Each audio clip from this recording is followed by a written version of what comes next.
أعوذ بالله من الشيطان الرجيم.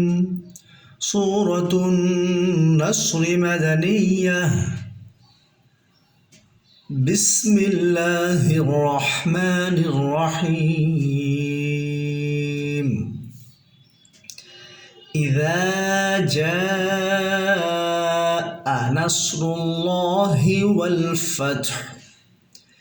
ইদা জাল হামজার আলিফের নিচে জের আছে, এক জবর এক জের এক পেশ হলে ওই আলিফকে হামজা বলা হয়। যা এখানে মধ্যে তবাই এক আলিফ টেনে পড়তে হবে। যা যা এখানে চার আলিফ মদ চার আলিফ টেনে পড়তে হবে। ইজা অনেকে আমরা এখানে ইজা যা দুইটাই ইজা যা বলে দেই, কিন্তু খেয়াল করতে হবে এটা হচ্ছে জাল, এটা জিম, মাখরাজ আলাদা। নাসরুল্লাহি নুরুল্লাহি, এখানে রটা মোটা হবে, রুল্লাহ আল্লাহ শব্দের লামটাও মোটা হবে, রুল্লাহি। ওয়াল ফাতহু হাটা একটু ছোট করে বলতে হবে। ইযা জাআ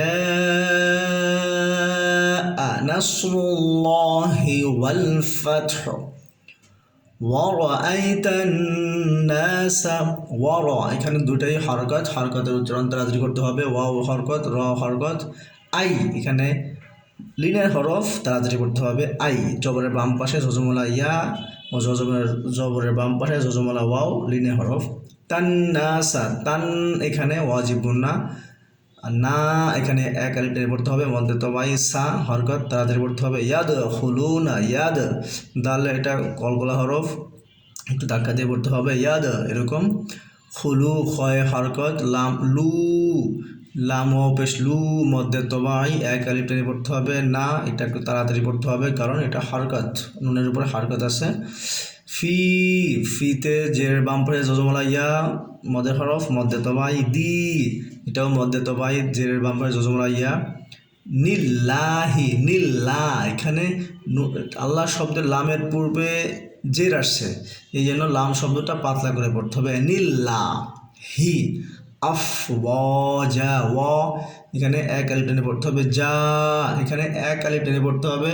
আমরা জানি অক্ফের সময় দুই জবর হলে দুই জবরের পরে খালি আলিফ অবশ্যই খালি আলিফ অথবা ইয়া হয়, তো তখন আমরা দুই জবরকে এক জবরে পরিবর্তন করে এক আলিফ টেনে পড়তে হবে, এটাকে মধ্যে আওয়াজ বলা হয়। ওয়ারাআইতান নাসা ইয়াদখুলুনা ফি দীনিল্লাহি আফওয়াজা। ফাসাব্বিহ ফা হরকতের উচ্চারণ তাড়াতাড়ি করতে হবে। সাব সিনটা বায়ের সাথে মিলাতে হবে। বিহামদি তারপরের বায়ও হরকতের উচ্চারণ তাড়াতাড়ি করতে হবে। হামদি দালে হরকত তাড়াতাড়ি উচ্চারণ করতে হবে। রব্বিকা র এটা মোটা, র এর উচ্চারণ হলো জিব্বার মাথা জিব্বার আগার উল্টো পিঠ তার বরাবর উপরে তার সঙ্গে লাগিয়ে র। রব্বিকা ওয়াস্তাগফিরহু এখানে তাগ আমরা যেন গয়েনটা কলকলা করে না ফেলি, অর্থাৎ গয়েন কিন্তু কলকলা হরফ না। ওয়াস্তাগফিরহু ফিরহু ফির এখানে রটা পাতলা, রটা এখানে পাতলা, সো ওয়াস্তাগফিরহু বলতে হবে। ইন্নাহু এখানে ওয়াজিব গুন্না করে পড়তে হবে। হা উল্টো পেশ হু মধ্যে তবাই এক আলিফ টেনে পড়তে হবে। কানা কাফের উপর জবরের বাম পাশে খালি আলিফ এক আলিফ টেনে পড়তে হবে, মধ্যে তবাই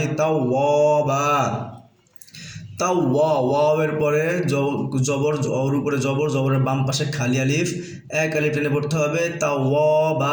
বা এখানে আমরা আফওয়া জায়ের মতোই মধ্যে আওয়াজ এক আলিফ টেনে পড়তে হবে, দুই জবরকে এক জবর ধরে, কারণ আমরা এখানে অক্ফ করেছি আর জানি যে অক্ফের সময় দুই জবরের পরে খালি আলিফ আসলে দুই জবরের পরিবর্তে এক জবরে পরিবর্তন করে এক আলিফ টেনে পড়তে হবে। এভাবে শুরু থেকে একবার বলি।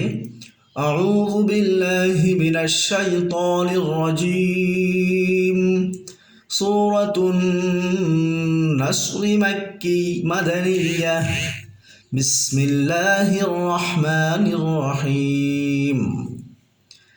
ইযা জাআ